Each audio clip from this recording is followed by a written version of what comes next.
Equivalence relation.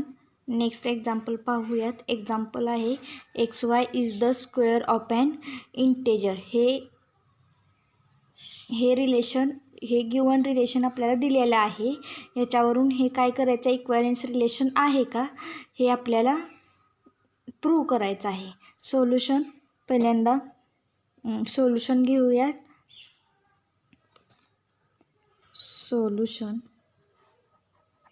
Solution दिलेलं relation आपण define करून घेऊयात. पहिल्यांदा R is equal to, define करून दिलेलं आहे त्यांनी, आपण मांडून घेऊयात. Order pair x y such that x comma y is square of some integer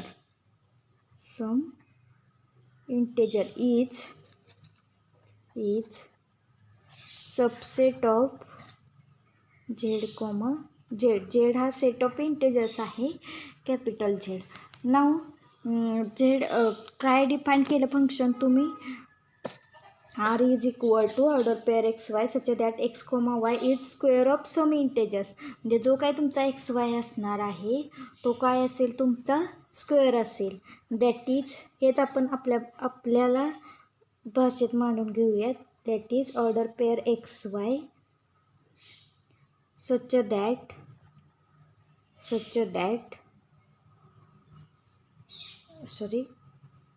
order pair कसं डिफाईन करणार आपण, order pair x y belongs to R such that, काय मिळेल तुम्हाला इथं, एक्स वाय जर असेल तर काय होईल, सम स्क्वेअर, म्हणजे दुसऱ्या एका एलिमेंटचा स्क्वेअर मिळेल आपल्याला. हे काय झालं, तुमचं डिफाईन झालं फंक्शन. तेच आपण परत लिहूयात. कसं, R is equal to order pair x comma Y belongs to R such that, कसं असणार आहे, x comma y is equal to A square, आणि ए काय असेल, ए इज सम इंटेजर असेल, सम इंटेजर म्हणजेच काय असेल, दॅट इज इन ब्रॅकेटमध्ये ए बिलॉंग्स टू कुठून येईल, झेडमधून येईल. हे फंक्शन आपण डिफाईन करून घेतलं. आता फर्स्ट कंडिशन आपली काय आहे, आर इज रिफ्लेक्सिव्ह आहे का टेस्ट करूया. First, therefore R is reflexive म्हणजे दिलेलं रिलेशन रिफ्लेक्सिव्ह आहे का टेस्ट करूयात आपण. रिफ्लेक्सिव्हसाठी काय कंडिशन आहे आपल्याला, order pair x comma X belongs to R असेल तर काय मिळालं पाहिजे, since X into X is equal to काय मिळालं आपल्याला, एक्स स्क्वेअर मिळाला. म्हणजेच काय मिळाला, स्क्वेअर ऑफ एक्स मिळाला. फॉर एक्झाम्पल घेऊयात इंटेजर्समध्ये. फॉर एक्झाम्पल हा एक्स आहे इथं. फॉर एक्झाम्पल दाखवूयात. फॉर ऑर्डर पेअर समजा तुम्ही 3 into 3 belongs to, order pair 3,3 belongs to आरमधून घेतली तर काय मिळायला पाहिजे, 9 मिळणार आहे. ह्यांचं स्क्वेअर म्हणजेच काय मिळेल, 3 इंटू 3 इज इक्वल टू 9 मिळेल. म्हणजेच काय मिळाला, 3चा स्क्वेअर मिळाला. नेक्स्ट कंडिशन पाहूयात आपण. R is symmetric relation.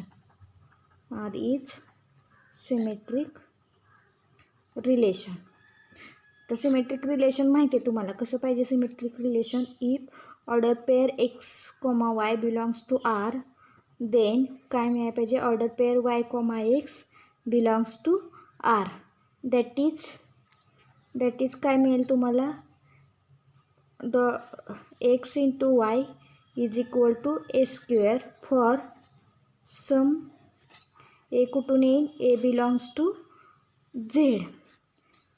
Therefore हेच आपण कसं लिहूयात,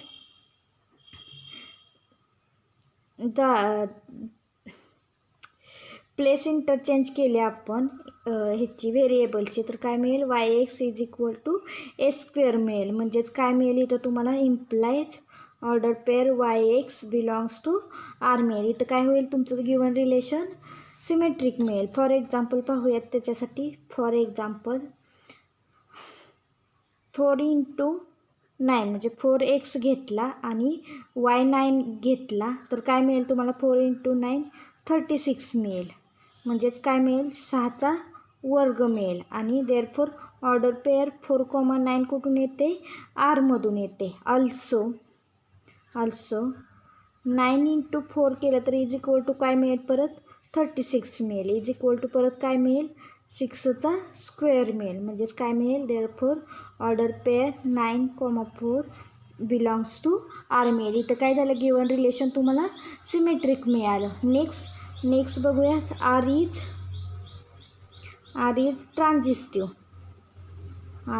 ट्रान्झिस्टिव्ह. ही कंडिशन आपण चेक करतोय काय? ट्रान्झिस्टिव्हची पहिली कुठली केली? R is symmetric relation, R is reflexive relation, आणि नेक्स्ट आता करतोय आपण R is transitive relation. Transitive relation असेल तर ते कसं असेल? If order pair x, y belongs to R implies काय मिळेल? XY is equal to A square मिळेल, आणि for a belongs to Z मिळेल. And order pair YZ belongs to R implies इथं काय होईल? YZ is equal to another integer b square is equal to b square. For इथं b पण कुठून येणार आहे? इंटेजर्समधून, म्हणजे झेडमधून येणार आहे. देअरफॉर इम्प्लाइज काय कन्सिडर करूयात? आपल्याला काय पाहिजे? XZ, म्हणजे order pair XZ belongs to आरमधून आली पाहिजे. त्यासाठी आपण फर्स्टली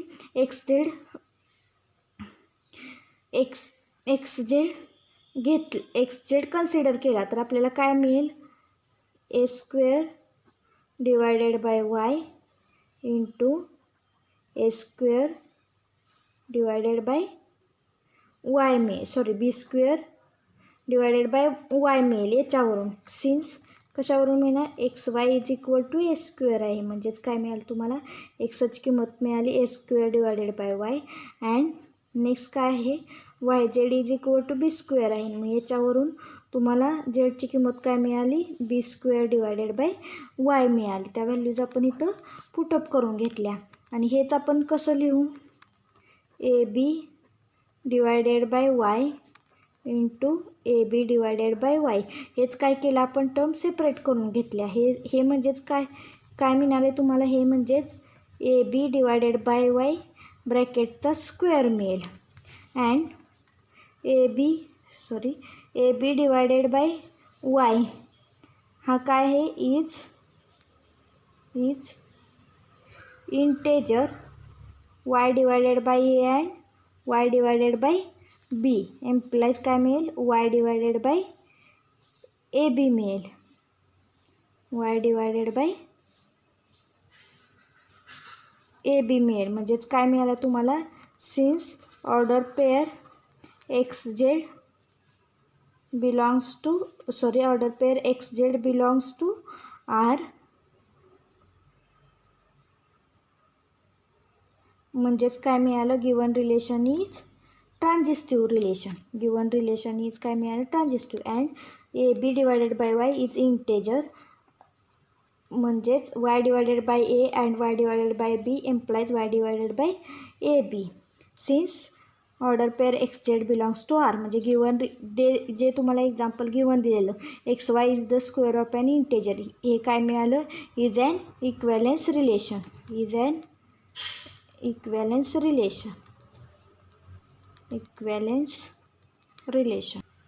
नेक्स्ट एक्झाम्पल पाहूयात. एक्झाम्पल आहे x + y is equal to 10 where x, y R any two integers is an equivalence relation.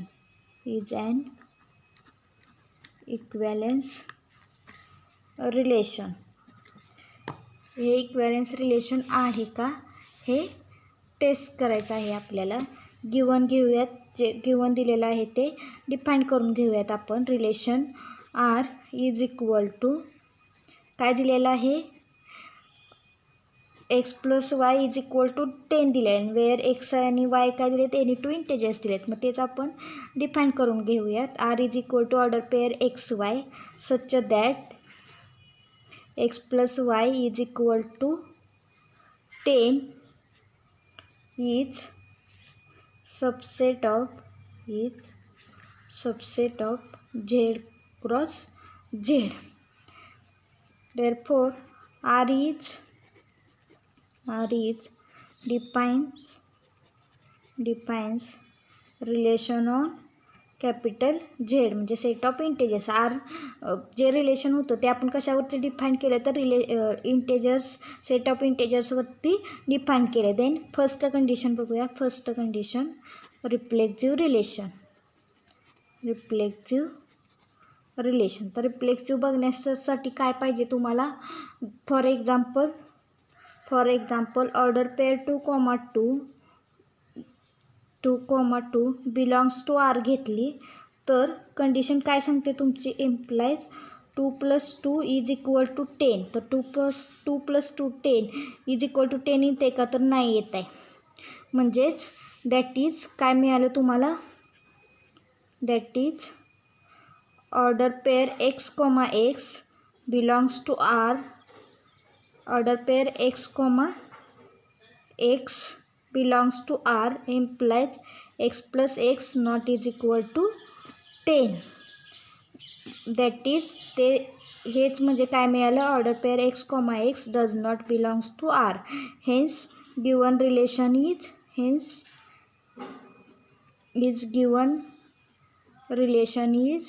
Not reflexive. Next condition पाहूयात. हे झालं reflexive relation. Next condition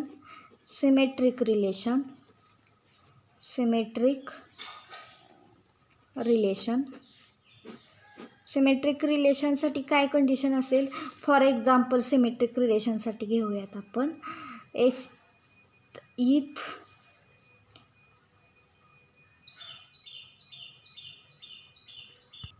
for example घेऊयात. ऑर्डर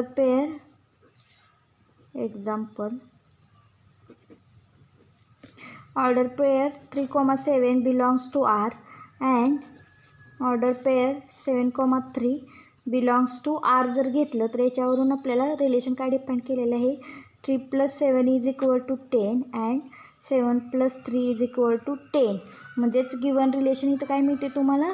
सिमेट्रिक मिळते. म्हणजेच if order pair x, y belongs to R, then x + y = 10 implies y + x = 10. Hence order pair y, x belongs to R for any x, y belongs to capital Z. म्हणजेच given condition काय मिळाली तुम्हाला. Given relation is symmetric relation.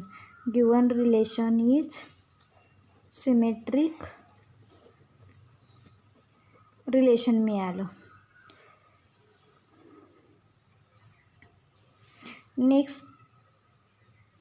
Next condition बघूया आपण.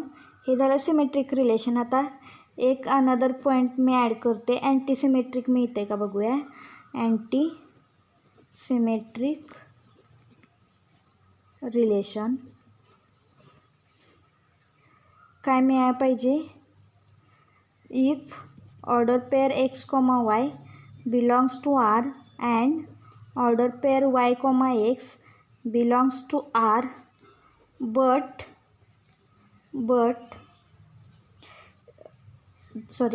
That is हे काय मिळेल तुम्हाला. x + y = 10 मिळेल अँड y + x = 10 मिळेल.